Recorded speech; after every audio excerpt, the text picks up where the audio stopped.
नमो तस्सा भगवतो अरहतो सम्मा सम्बुद्धस्सा नमो तस्सा भगवतो अरहतो सम्मा सम्बुद्धस्सा नमो तस्सा भगवतो अरहतो सम्मा सम्बुद्धस्सा।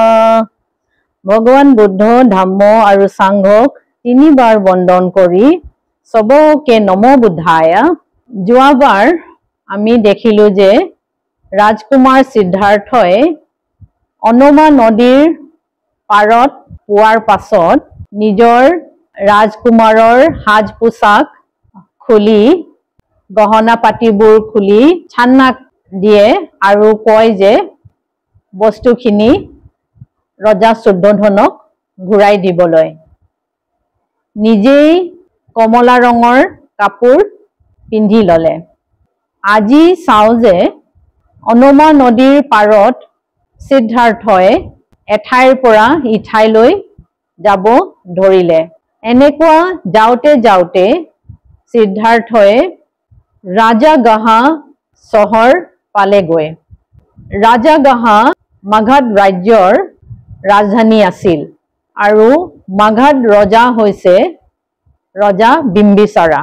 सिद्धार्थय हातत भिक्षा पात्र লৈ निजर खाद्यर कारणे बाकी सन्यासीर दरे घरे घरे गৈ पिंडापात करिब धरिले।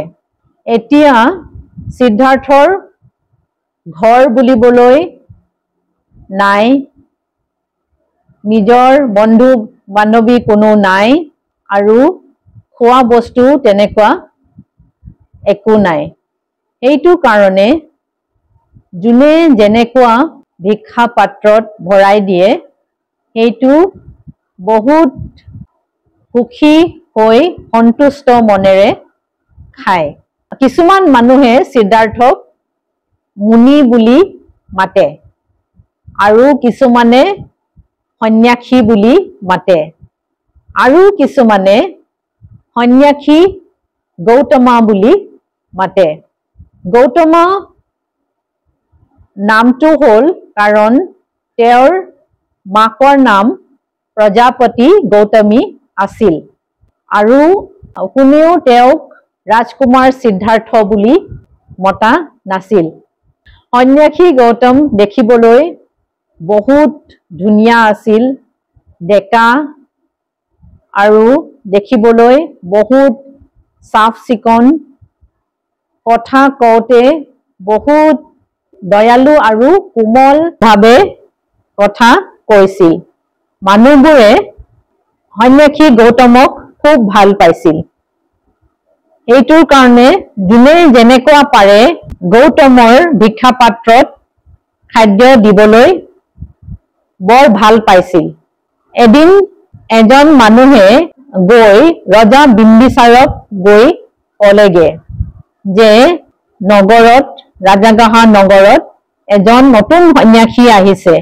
এই সন্যাসীজন দেখিবলৈ ইমান ধুনিয়া, ডেকা, বহুত সাফ চিকন आरु बहुत दयालु आरु नम्र भावे कथा कय आरु तेओ किसुमाने सन्यासी गौतम बुली माते। रजा बिम्बिसारे गौतम नाम शुनार लगे लगे गम पाई गल जे এই সন্যাসীজন राजकुमार सिद्धार्थ रजा शुद्धोधনৰ पुतेक। তেতিয়া रजा बिम्बिसारे সেই সন্যাসীজনৰ ওচৰত গৈ কয়, তুমি এবোৰ কেলে কৰিছা, কি কৰিছা?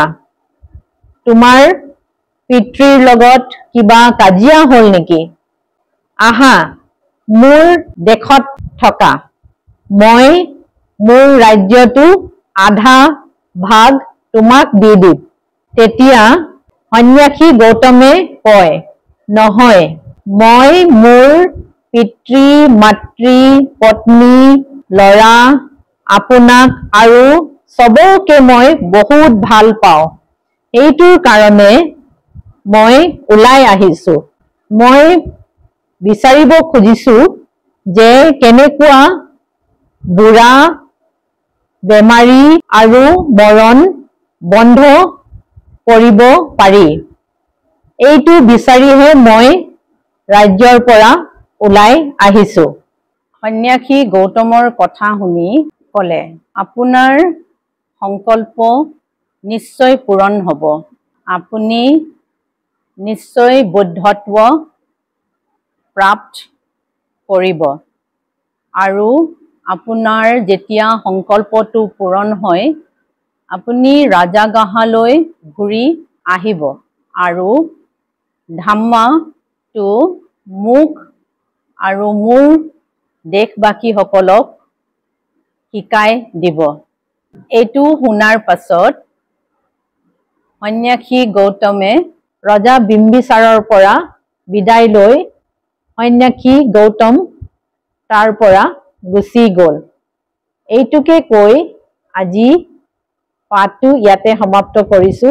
সাধু সাধু সাধু।